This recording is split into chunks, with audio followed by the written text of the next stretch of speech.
দুদিনের ভারত সফরে এসেছিলেন রুশ প্রেসিডেন্ট ভ্লাদিমির পুতিন। বিমানবন্দরে তাকে অভ্যর্থনা জানান প্রধানমন্ত্রী নরেন্দ্র মোদী।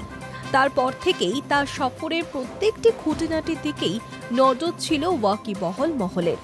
দুই রাষ্ট্রনেতার বৈঠকের পাশাপাশি কৌতূহল তৈরি হয়েছিল এদেশে অতিথি হয়ে আসা পুতিনের মেরু নিয়েও। এবার জানা গেল রাষ্ট্রপতি ভবনে শুক্রবার নৈশভোজে কি ছিল রুশ প্রেসিডেন্টের পাতে।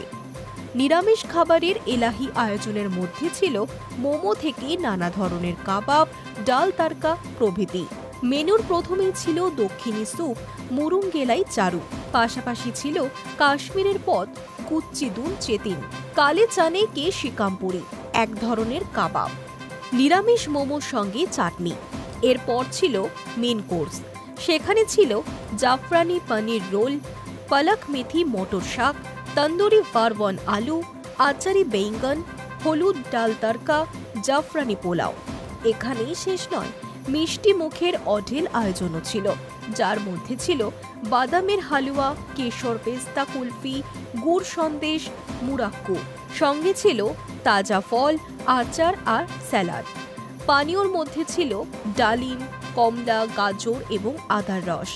রুটির মধ্যে ছিল লাচ্চা পরাটা, মিষ্টি রুটি, সাতনাজ রুটি এবং বিস্কুটি রুটি। বৃহস্পতিবার সন্ধ্যায় দিল্লির পালাম বিমানবন্দরে পৌঁছয় পুতিনের বিমান। তাকে স্বাগত জানাতে হাজির হয়েছিলেন স্বয়ং প্রধানমন্ত্রী নরেন্দ্র মোদী।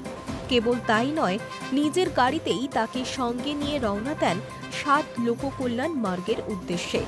রাশিয়া ইউক্রেন যুদ্ধের শুরুর পরে, বিশেষত অপারেশন সিন্দুর পরবর্তী সময় পুতিনের প্রথমবারের ভারত সফর একাধিক কারণে ছিল তাৎপর্যপূর্ণ।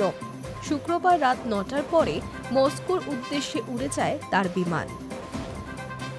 High News network.